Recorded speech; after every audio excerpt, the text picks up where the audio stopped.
තව වසර 2442ක් ගියපුවාම ලැබෙන වෙසක් පුර 15ක් පොහොය දවසේදී මුළු ලංකාව පුරාම වැඩ සිටින සියලුම සර්වක්‍ර ධාතුන් වහන්සේලා අසදෘශ්‍ය වූ අනුරාධපුර සුද්ධ නගරයේ පිහිටලා තිබෙන රුවන්වැලි මහා සෑයේ ගර්භය තුලට වැඩම කරවනවා. වැඩම කරපුවාම එතෙක් දැල්වෙමින් පැවති පහන් නිවිල යනවා, සුවඳ මල් පරවෙලා යනවා, සුවඳ දුම් වෙනසිලා යනවා.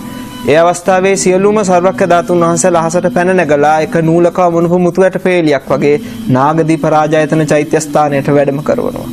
වැඩම කරපුවාම එතෙක් කල චූලෝදර මහෝදර ඒ නාරජවරු බුදුරජාණන් වහන්සේට පූජා කරපු ඒ මණික් පුටුව පොළවයට වැඩ හිටිනවා. ඒ මණික් පුටුව අහසට පැන නැගුණාම ඒ මණික් පුටුව මත සියලු සර්වක්‍ර ධාතුන් වහන්සේලා තැන්පත් වෙනවා.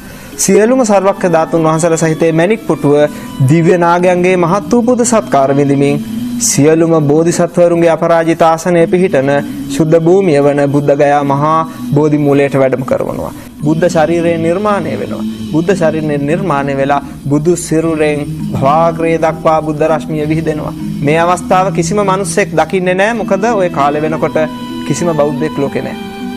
ඊට පස්සේ මොකද වෙන්නේ? සියලුම දෙවියොත් බ්‍රහ්මයොත් බුදුරජාණන් වහන්සේට අවසාන වතාවට පුද සත්කාර කරන්න බෝධි මූලයට පැමිණෙනවා. බුදුන් පුදනවා. අනන්ත බුදු ගුණ ගයමින් බුදුරජාණන් වහන්සේට ස්තුති ගායනා කරමින් බුද්ධ වන්දනා වේදෙනවා. ඒ අවස්ථාවේදී දෙවියොත් බ්‍රහ්මයොත් බුදුන් වැඳ අවසන් වුණාම බුදු සිරුරට ගිනි දැල් ඇවිලිලා දෙහ ආදාහන වෙලා අලුවත් දැලිවත් ඉතිරි වෙන්නේ කිසිම ධාතුන් වහන්සේ නමක් ඉතිරි වෙන්නේ අබෑටයක් තරම්වත්. ජය ශ්‍රී මහා බෝධි අතුරුදහන් වෙනවා. බුදුරජාණන් වහන්සේ වෙනුවෙන් හදලා තියෙන සියලුම ප්‍රතිමා වහන්සේලා අතුරුදහන් වෙලා යනවා. බුද්ධ ශූන්‍ය කාලයක් එනවා. බුද්ධ කියන ශුද්ධ වචනේ පවාහන්ට නොලැබෙන කාලයක් එනවා. තව වසර 2442ක් පමණ ගත වුණාම ලැබෙන වෙසක් පොය දවසේ මේ සිද්ධිය සිද්ධ වෙන්නේ.